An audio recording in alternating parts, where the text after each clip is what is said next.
دنیا میں انسان اس کے پاس دو شہوتیں ہیں. شہوت کہتے ہیں برائی کرنے کی خواہش. ایک زبان کی شہوت ہے اور ایک شرمگاہ کی شہوت ہے. یہ دونوں چیزیں انسان کو حرام کاریوں میں مبتلا کر دیتی ہیں. زبان کی شہوت کیا ہے؟ یہ نئی نئی چیزیں کھانا پسند کرتی ہے. اس کو جس چیز کی لت لگ جائے، چٹخارے جس کو کہتے ہیں، تو پھر یہ ہلکی پھلکی چیزوں پر صبر بھی نہیں کرتی. اور یہ زبان کی شہوت اس کو حرام حلال سب بھلا دیتی ہے. جب انسان کو چٹ لگ جائے کسی چیز کے کھانے کی، تو پھر اب وہ یہ نہیں دیکھتا کہ یہ جو چیز میرے پاس کھانے کی آ رہی ہے وہ چوری کی ہے، حلال ہے یا حرام ہے. میاں گوشت کھانے کی خواہش ہو گئی تو یہ تحقیق کرنا بھی چھوڑ دیا، آخر یہ ذبح کیا ہوا ہے یا مرا ہوا ہے، کچھ پتہ نہیں. میں نے اس سے قبل بھی کئی مرتبہ اعلاناً یہ کہا ہے، ممبئی کی سرزمین پر ایک ہوٹل والے پیزا بیچ رہے ہیں، اور جو نان ویج پیزا ہے، مسلم ہوٹل ہے، کھانے والے لے بھی جا رہے ہیں، پیزا کا شوق ہے. بعد میں پتہ چلا کہ ہوٹل کا مالک خنزیر کا گوشت بیچتا ہے. اس پیزے میں پورک بیچا جاتا ہے. باضابطہ اس سے کسی نے فون کر کے پوچھا بھی کہ صاحب آپ تو مسلمان ہیں، آپ یہ سور کا گوشت کیسے بیچ رہے ہیں اس پیزا میں؟ اس نے کہا جسے کھانا ہے وہ کھائے، میں جو نہیں کھانے والے ان کو نہیں بیچ رہا ہوں. ہمارے پاس کھانے والے بہت سارے آتے ہیں، ان کے لیے میں بیچ رہا ہوں. نعوذ باللہ من ذالک. یہ زبان کی شہوت ہے. اسی لیے میرے عزیزو، آج جو پھیلی ہوئی ساری چیزیں جو مل جاتی ہیں، کتنے ایسے ہیں وہاں پر.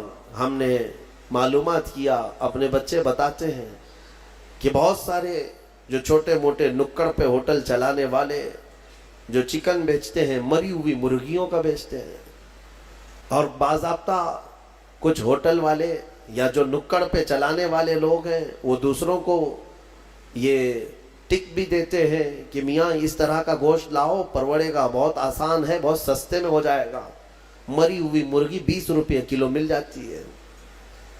20 روپے کلو مل جاتی ہے. جو چکن بیچتے ہیں دکانوں والے، وہ خود بھی بتاتے ہیں ہمارے پاس باضابطہ یہ پوچھنے کے لیے آتے ہیں، مری ہوئی کچھ ہیں تمہارے پاس؟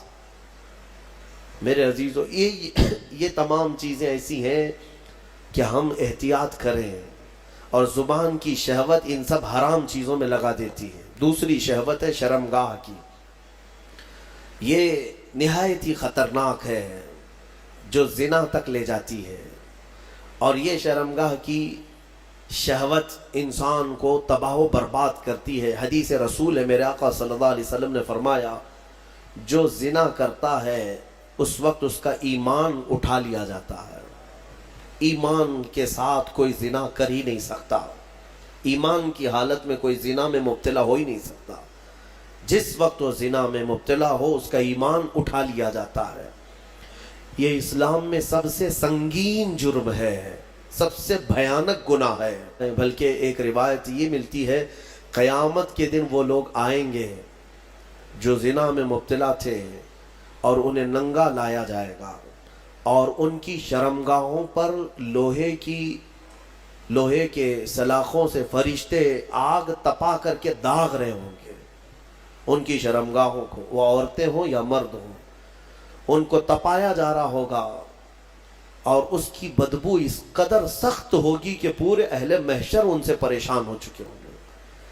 ان کے شرمگاہوں سے بدبو بہت تیز نکلے گی. یہ وہ لوگ ہوں گے جن کو بھرے محشر میں بتایا جائے گا کہ یہ لوگ اپنی شرمگاہوں کی حفاظت نہیں کرتے تھے، یہ زنا جیسے گناہ میں مبتلا تھے. میرے عزیزو، قرآن کیا کہتا ہے؟ وَلَا تَقْرَبُوا الزِّنَا. تم زنا تو دور کی بات ہے، اس سے قریب تک بھی مت جاؤ. قریب تک بھی مت جاؤ. قریب جانے کا مطلب کیا ہے؟ آنکھوں سے، اور اس کے بعد زبان سے. انسان یہاں سے قریب ہوتا ہے. ایک اجنبی مرد کسی کو دیکھتا ہے، عورت کو، یہاں سے شروعات ہوتی ہے، پھر بات چیت کرتا ہے، یہ ڈبل شروعات ہے. اور اسی سے میرے مولا نے قرآن میں روکا ہے. تم اگر ابتدا میں ہی اگر رک گئے تو بڑے بھیانک جرم سے بچ جاؤ گے. اور زنا کرنے والے پر 15 عذاب ہے.